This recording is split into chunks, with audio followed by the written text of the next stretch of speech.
Molweni, sanibonani, abushini, dumelanga. Hello, ninjani? Ngutolo lo, bantu abahle.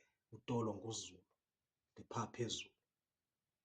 Utolo ke lixhwele lamahlakana ngokwamkela iitasi zokhokho bakhe ababenyanga ngazo.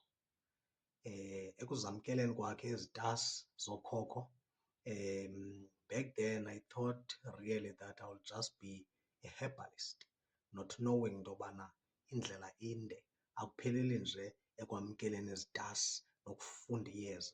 Koko kukhona intwaso that is involved, kukhona a journey that I have to embark on alone.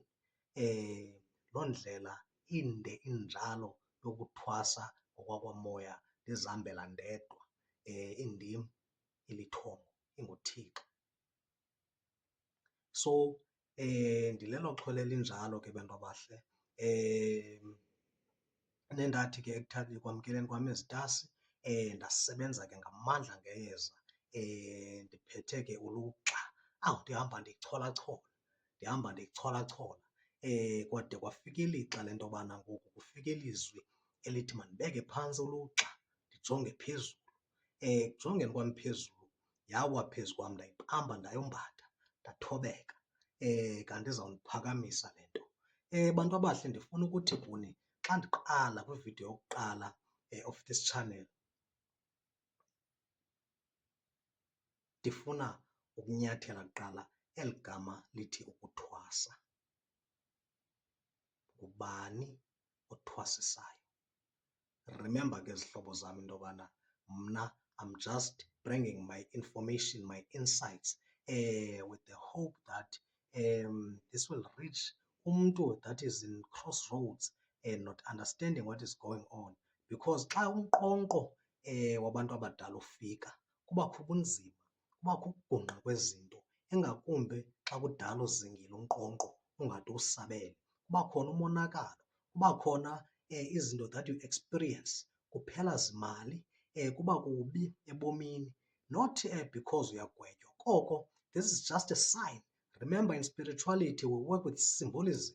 These are just signs that are steering you, are trying to steer you to a certain direction, that are trying to into yobana zikuse kule ndawo ezawuphumelelisa.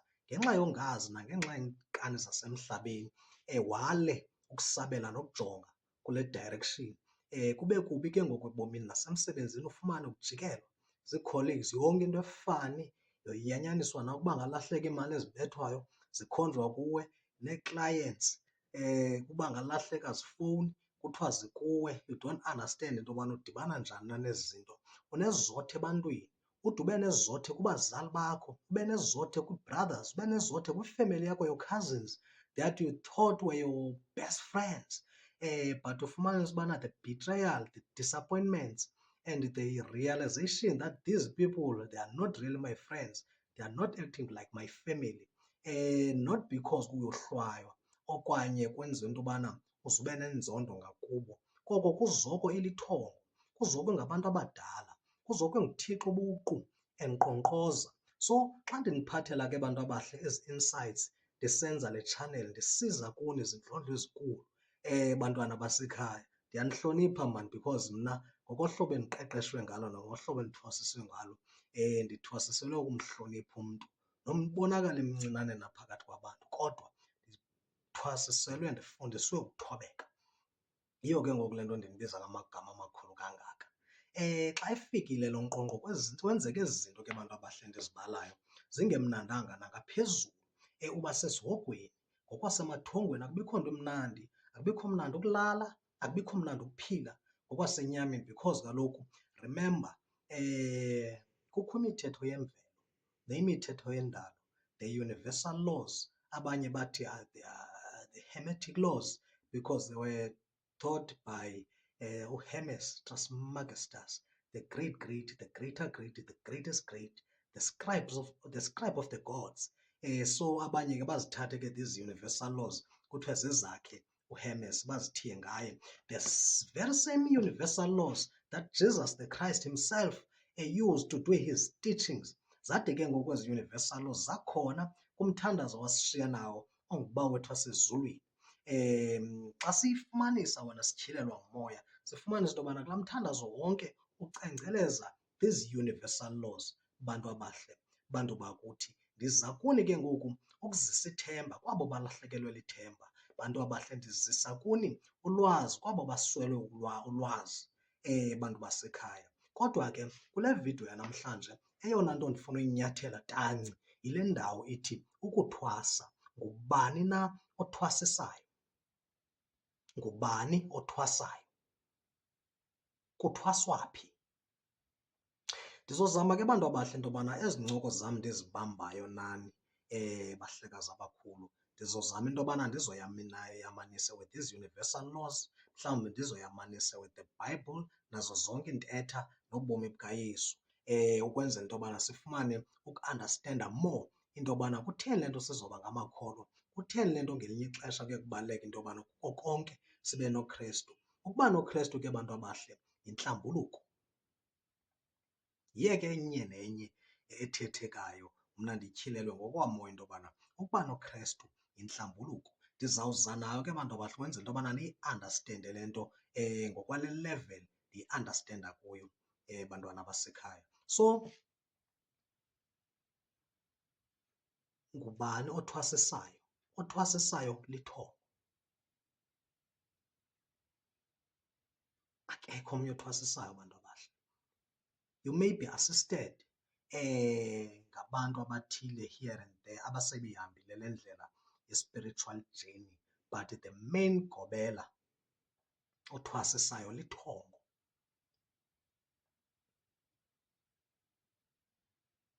Mna ke ekuthwaseni kwam bantu abahle ndaxelelwa nje clean zizithunywa into yobana andigobi, andiguqi phambi komnye umntu. Kwathiwa in fact awuguqi phambi kwendoda. So ke ndiyabona into yobana that was the real reason eyayibangela into yobana umsebenzi wam wonke from ekuqaleni kude kube sisi sigaba ndikuso ibe lithongo linje lindiyalelayo, ndisukume mna ndenze njengoko ithongo lisenza, ndityhilelwa ngokwezibonakaliso nangoqatha wengcingane, ndisukume ndenze okanye ndidibane nomntu ekufuneke ndidibene naye for elo xeshana njengoko ndiyalelwe. Xa kufikele ixesha lento yobana iphele i-relationship kungaliwanga futhi kungekho kubi, kodwa kufikele ixesha lento yobana ndibuyele ndiyomamela ndizisuse ngenxa yento yobana uthi usoba nelaa nto kuthiwa separation anxiety. Kuba nzima ngenxa yento yobana umntu ophila enyameni usoloko engumntu, umona uvela apho. Abantu abaninji sebesithi nje bathwetyulelwe iziphiwo abe engekho umntu onamandla okuthwebula isiphiwo sakho. Qha umntu ezokubhuda imiyalelo yethongo ovuka nayo othi ngoku kuthiwa masenze kanje yenenze i-opposite, utsho uvaleke, batsho abanikazi bomsebenzi babuye umva because bastrikthi kakhulu. Akho nto istrikthi bantu abahle ngathi nguThixo, akho nto istrikthi ngongathi lithongo bantu basekhaya. So ke uthi ke ngoku lo mntu wena uyozoyamisa naye kude kucaba ufuna usuka kuye unga-understand into yobana you were brought there for a certain period, mhlawumbi you were just there for 3 days, but when I want to elongate it and make it 3 months, uyenza ibende esi stay sakho kulo mzi waloo mntu okanye kulo mntu umbiza ngokugobela. Atsho amandla aphunguke ngoba ekuqaleni kakade bengafanga into yobana ukugobela mntwini, bengafanga ukugoba mntwini, ebefana uba nje umamela emathongweni kodwa kumhloniphi umntu kangangoko. Kodwa eyona ndawo kuthwaswa kuyo, kuthwaswa from the University of Tongoland. Kuthwasisa ithongo bantu abahle, kuthwasisa ithongo bantu abahle. Masingayiphazami, masingayiphazami, kuthwaswa emathongweni. Uvuke wena wenze njengokomyalelo. Kulapho ke ngoku ufumana khona the accolades zakwamoya, ufumana khona uhonjiswe ngenxa yento yobana uthi usawuyenza ngendlela kubekho i-incentive oyifumanayo nokukhuthazeka. Bade bavela abanikazi bomsebenzi emathongweni beqhwaba izandla besithi well done, ize kukhululwe ke ngoku izinto ezintle zize kwicala lakho. Kodwa ndiyayifuna uyinyathela le ndawo into yobana the spiritual journey is not an easy one. It's a road that you walk alone. Nanjengoko besenditshilo into yobana laa nto ye-separation anxiety yokufuna futhi ayikho i-uniform. kwi-spirituality bantu abahle. Ayikho i-uniform. Ndikhe ndabethakala amaxesha amaninzi ndifuna uzilinganisa, bawele nawuba nala mabhayi nazo zonke ezi njithi nawo zonke nto ngokokubizwa kwazo, unga-understand into yobana wena you are not part of this. Akufuneki i-uniform, wena funeka umamele kwinto yethunga lakho into yobana likufuna utheni, lifuneka unxibe njani, lifuna utye njani, lifuna uhambe njani. Uthi ke ngoku sokwenza into ongakhange uyixelelwe, bavele abanikazi bekhalaza into yobana yeyaphi ke ngoku le uyenzayo into, yekabani ngoku le uyenzayo into, kanti lo msebenzi ngokabani, kutheni sewusihambela phambili. It's very important ukumamela. Ungathi kusothuna isiphiwo sewubaleka ubusiya emzini womntu kuba usiva uba kuthiwa nanku umntu othwasisayo. Phaa into ethwasisayo bantu abahle lithongo. Ndiyafuna into yobana isicacele le nto. Ndiyafuna into yobana nomntu futhi nomntana osasukumayo esahlutshwa ngala maphupha, esahlutshwa zezi signs, nomntu omdala ekudala enyamezele kodwa ubomi bakhe uyabona uba buyachitheka, esabethwa zezi zinto. Unkqonkqo bendikhe ndathi phaa kwi-universal laws kukho into ekuthiwa yi-cause and effect. Unkqonkqo wethongo ebomini bakho is the cause yento yobana usukume ukhangele. Lo mbhodamo wenzekayo nokonga-understandi kwakho is because of unkqonkqo owenzekayo, and then the effect ke ngoku ibe kukusukuma kwakho, usabele, zitsho zenzeke izinto. Utsho ubenzele izinto ezinkulu, uziphakamise ezitasi, batsho bakufumane ukuphumla. Ilapho bantu abahle, ngenxa yento yobana uzothi njengoba bengazolanga phaa kwela kwamoya, ungazoli nawe apha enyameni, ngenxa yento yobana bayatshutshiseka ngenxa yento yobana ezi zinto ezitasi zisikhwama funeka zisebenzile. Ukuze zisebenze ke abasenawo amandla wona kuba basemoyeni. Ngelaa xesha bebekhona ungekabikho wena ubukhona, ubuphila through bona, ububona through bona, ubungcamla kwezasenyameni kwezasemhlabeni through bona. Wabekwa waziswa kulo mhlaba umagade ahlabayo, bahamba bona, ngoku sebephila through wena. Uthi ke ngoku usawusabela, usawuhlonipha ezi zoyihlomkhulu, uzithathe ezitasi uhambe nazo, kanti ngokwenza njalo uhloniphe uThixo. Xa into yobana ukuhlonipha kwakho umzali wakho kukuhlonipha kwakho uThixo oko, ngenxa yento yobana umthetho woyihlomkhulu yayingumthetho kaThixo. Kwasekuqalekeni kwezinto sizawukhumbula phaa kwistori seBhayibhile, Adam nenzala yakhe nomnombo wakhe bathi basawukrexqa kumthetho kayise, for instance uCain lo wayenekraji ke wade wabulala umntakwabo onguAbel, kanti kukukrexqa kwakhe kumthetho kaThixo ngenxa yento yobana umthetho kaAdam nongoyise yayingumthetho kaThixo. Umthetho ke kaThixo ke bantu abahle uhlambulukile, umthetho kaThixo unyulu. Yiyo ke ngoku le nto yezitasi nezi zikhwama, uthi usawuzibamba, uthi usawuziphakamisa, xa uqalayo uqala apho wakuyekwe khona. Uba akakuthakathwa ngazo, uthakatha ngazo, usebenzise ophindamshaye, usebenzise ombethe, usebenzise omchane, usenza umbhodamo ezimpilweni zabantu. Kanti ngokwenza kwakho umbhodamo ezimpilweni zabantu, ndifuna kunika impendulo nasemntwini oziphetheyo izitasi othi ulixhwele uyasebenza ngazo kodwa ubona umonakalo, ukubona ungaqhubeli ndawo. Ulixhwele ligudi yena yaziwayo into yobana xa umntu efuna ukulimaza umntu okanye efuna ubetha umntu uza kuwe uyenzeka lo msebenzi. Kodwa kutheni le nto inganisebenzeli? Kungenxa yento yobana not necessarily into yobana ngoku lo mthetho niqhuba ngawo okanye uqhuba ngawo ngoku nezitasi ngumthetho kaThixo, nengumthetho awababekela wona ooyihlo. Khona apho kwaguquka khona. Mna ke ndaxelelwa ke lithongo into yobana yaguquka nini le ndaba, phaa ngo-1822 ukuguquka kwayo, qala ngokungenelela, yaqala ngoku ukuhlukana nentlambuluko le nto. So xa uthatha ezi tasi udibana nobunzima ingakumbi xa uthakatha ngazo de ulive lakhwelo lentlambuluko. ngenxa yento yobana aba babezisebenzisa bakhangela inhlambuluko ngawe, bakhangela ukulunga, bakhangela ukwakha isizwe. Into nayo ububi obenzayo ngazo ezi tasi bubo bukuhambisa kude nokukhanya. Uzuthi ke ngoku sawuyenza loo nto leyo bafumanele inhlambuluko, yobafumanele ukulunga, azangenelele kuThixo, akwandisele, akubuyekeze ngako konke ngenxa yento yobana ubuyele kwemithetho yakhe, ubuyele kukulunga. Now we are a positive energy to the universe. We are a positive energy to the universe. Ndiyafuna ke siyi-understande le nto bantu abahle, siyi-understande. Ukhona umuntu ovaka kabuhlungu, ukhona umuntu ekunzima, uxhakaxhaka, uxhakaxhaka, banjwe ngonoxhaka azibekela abona endleleni ngenxa yokukwenza kwakhe nangenxa yokusebenza kwakhe, not understanding into yobana okukufa usoloko ukukhasta ezimpilweni zabantu kuzokwenzeka kuwe kuqala. Sithi isiXhosa xa sithethayo sisityhilela iintetha zakwaThixo sithi umnwe omnye ukhomba phaa kodwa emithathu ukhombe kuwe. Ayijiki indawo. Yiyo ke ngoku le nto abantwana babantu abathakathayo xa befika apha ekhaya bezova umonakalo ndawoni, ivele into yobana eyi umonakalo uza nabazali. Ngenxa yento yobana kaloku xa uthakatha abantwana babantu kuzoqala konakala apha, funeka iqala ibethe apha kuqala yandule ngoku uyobetha phaa.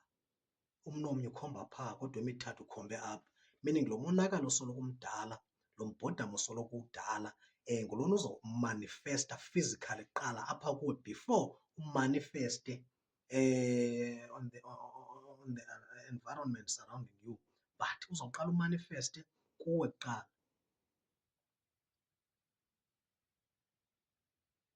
Kule ndawo ususwa kuyo.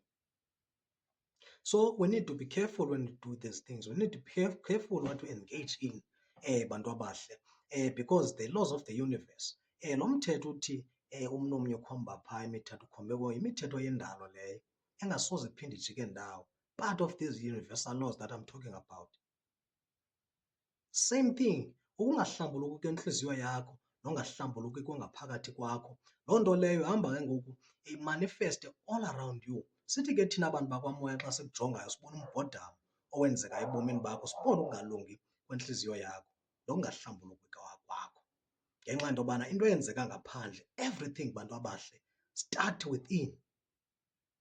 NoThixo awuthi uzufumana uThixo usuke ubheke enkonzweni. uThixo umfumana kule ndawo kuyo, usukume naye, uhambe naye, uyombhodla, uyomkhupha ngaphandle, uphilise abantu abakufitshane kuwe. Yiyo le nto ndisithi uYesu awumginyi koko uyamkhunyuluka. Ayibi yinto isuka ngaphandle, it starts from within. Njengoba ne-vibration nje, even when you take a stone uliphose emanzini, those rings ezenzekayo aziqali ngaphandle zize ngaphakathi, ziqala apha kulo. The vibration begins from the point of contact and then inwenwe. Ya, yile nto uyenzayo ke ngoku. Yiyo le nto bantu abahle ke xa ndizoyivala ndingafuni ukuyenza nde, ndisithi ndizokuthi lungisa intliziyo yakho, usoloko ukhangelana nenhlambuluko kwinto yonke oyenzayo. Khangelana nenhlambuluko, ukhangelane noba yi-energy entle emhlabeni, kwi-universe obekwe kuyo, ukwenzela into yobana izikwazi the universe ukukubuyisela ngenhlambuluko, izikwazi the universe ukubuyisela ngokuhle kodwa. Bantu abahle ke, kwezi videos ndizomane ndizenza ndiniphathela zona, ndizomane ke ndiniphathela ke nentshumayelo yasentabeni, mane ndithi nithi tsuphe ngentshumayelo yasentabeni, nendibawela into yobana ndithi xa ndiyivalayo le video ndiyivale ngayo intshumayelo yasentabeni. Ndizomane ndinithela tsuphe. Ndiyaqaqanisa ke bantu bakuthi ngoba andifuni into yobana le video zibe nde ide ingabukeleki. Ndiyafuna nje into yobana yonke into ndiyisonge, ndizame usamarayiza yonke into ndiyidibanise nje within a space of 20 to 25 minutes. Uyabona noko ndingade ndinityele idatha, ndingade ndinityele ixesha kangako. Sendimxokele u-20 minutes ngoku, I'm sure. So andifuni uyenza ibende ke bantu abahle, kodwa ke ndithi nguTolo lona, iindaba endiniphathele zona ziindaba zokulunga. Iindaba endiniphathele zona ziindaba zokubuyisela kwethemba kwabalahlekelwe lithemba. Faith ngexesha kanye apho ubuvuvu bunzima ngalo, kodwa kungeli xesha ekufuneka wethembele kwizidalwa ohamba nazo, kufuneka wethembele kwizithunywa ezikhululwe into yobana zizokusindisa. Exodus 23 verse 22 okanye 22 verse 23 ndikhupha isithunywa into yobana sihambe nawe. Uthi ubukhe wasimamela esi sithunywa ndoba lutshaba kwiintshaba zakho, kodwa kuba ukhe wahamba kude nemithetho yesi sithunywa ndoba lutshaba kuwe. Ezi zithunywa ke bantu abahle, izizithunywa zokukhanya ezisoloko zisikhwebula kwizinto ezithile, ezisoloko zisikhumbuza into yobana kaloku xa sigxile kwizinto zasemhlabeni siye silibale ngezasezulwini. Wenzeke ke ngoku mbhodam, izinto zomhlaba, kumhlaba ke ngulo, nanku umhlaba, izinto zenyama. Uthi usawugxila kwiinkanuko zenyama, uthando olugqithisileyo labafazi, uthando olugqithisileyo lotywala, uthando olugqithisileyo lemali, kwenzeka umonakalo ebomini bakho. Akho nto uzayimanifesta intle ngenxa yento yobana uhoye ukondla inyama. Sisilele ke ngoku esasiqu sakho somoya. Nanjengoko benditshilo into yobana the law of correspondence ithi as above so below, as below so above, as within so are without. Nekubalulekileyo into yobana sisondle isiqu sakwamoya njengoko sisondla inyama. Akufunekanga ugxile kakhulu kwezasemhlabeni, ude uzile nokudla oku kwembali, ngoba yeyona nto siye sicinge ifana into yobana ibalulekile, kanti akubalulekanga ngokwendlela esikunika ukubaluleka ngayo ukutya. Ngenxa yento yobana uthi amandla akho ngokwamoya uzamanifeste uzile ukudla mani. Yawumane uzilazile ukudla wena, umane uthandaza, zitsho izinto zenzeke. So akubalulekanga ukugxila ekondleni inyama ngaphezu kokondla umoya.